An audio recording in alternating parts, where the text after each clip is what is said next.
arda biyyitun biyya ogummaa barnootaatiin isin eeggataa jirtu shababa kenna biyya ogummaa barnootaatiin akka isin irraa fuutan barbaaddu kanaa miti jaarraa 21 kana keessatti adduniyaan barnootaaf barnoota qofa arda biyyoonni alhamdulillah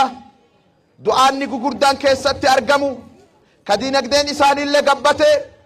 ka ammoo isaanillee adduniyaa wajjin jiraan ka adduniyaan isaan sodaattu warra dargaggeessa barate qabu dhaamsi kiyya ka dhumaa dargaggeessa magaalaa Shaashamanneetiif barnoota diinii irratti hanqina isinirraa mul'ata hanqina kana akka baatan yeroo keessan akka sadiitti qooddan barnoota idileetiif barnoota diinii barattanii nama akka isaatti baranna jedhanii hawwan taatanii akka mul'attan irra dibaa miti ulamaani gadaa sahaabaa keessatti osoo yahudaan diin balleessite ummanni akka Zayd ibn Saabit ka akka Abdallah ibn Abbas warra hundee waa'ee rasuulaa lachuu hadiisa qur'aanallee katabee deebisu jedhanii sodaataa turan asiyoo kaane magaalli Shaashamannee حافظ القرآن قبا قباتون قمنو حافظ العلوم اللي اتدبلتو قمنا نما يو شريعان بد بيتنا بكبو اكا اروميات التشاشمنين نما علوم فديسة القرآن حفظيك ابو قمنا جنة اچسي كنينة اتنسال فني ارغتو بربان كان بربادة وري نبرا دبرس كان بربادة وري ارقا جروس علمين درجان علمي تقامتي namni ilmii barate nama daa'imatu mataa namaa gubbaa taa'a nama daa'imatu murtii guddoo argata namni kan guddatuun gaafa tokko namni wayii malika nama guddaadha makka dhufee makka keessatti hajjii geessee nama ulamaa atiimee daawaa nu godhi jedheen namni kun waraanaan ajjabamee deema keessattuu jelenaarran lamaa gaaritti isa ajjabanii deeman itti dhufee mee nama daawaa nu godhu bakka nu jirru kanan nu yaamaa jennaan nama daa'ii beekamaa ulamaa itti dhaqanii koottu malikni si waamaa jedhaniin hin dhaqu jedheen maali sababni isaa jennaan al ilmu yu'taa walaa ya'ti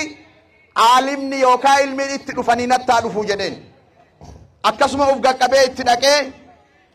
wayta dubbii takka inni isa gaafatu dhibba deebisaafi fabakal maliku malikni hin boo'e jedhan dhumarra boo'ee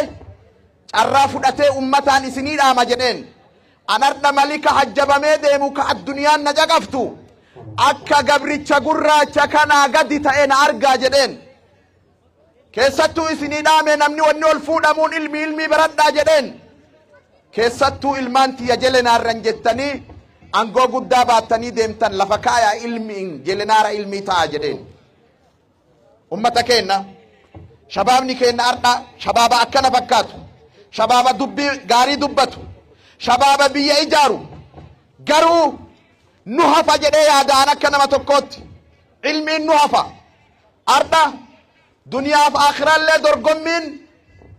ganda tokko akkamitti diin kana oofe akkamitti daawaa barate akkamitti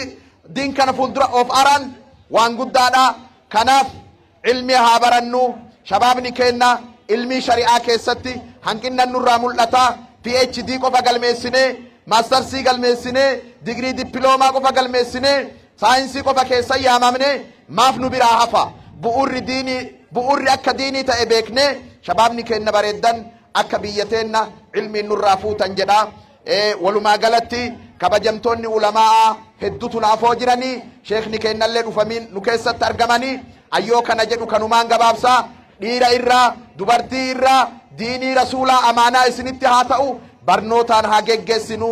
osoon baranne namni naman ta'u yoo barate gabrichi gurraachi adii irra taa'ee akka Axaa ibn Abii Rabaahi fa hin beeytanii nammiin gugurdaa habashaa irraa dhufanii gurraachi bifaan gurraacha adii irra murtii kennaa turanii Bilaalin yaadattanii osoo arabtoonni gugurdaan achi taa'an ol bahee qaalaa qabbaa'ii yookaan dubbi dabarsaa nabi Muhammadii ta'ee dubbata rasuulli yoo waa hajaman azaanii ka'i waan akkana dabarsi jedhaniini ilmiidhaan ol fuudhamuun مرتي كأنها تو سنين جدا وأكتفي بهذا القدر وصلى الله وسلم على نبينا محمد والسلام عليكم ورحمة الله وبركاته.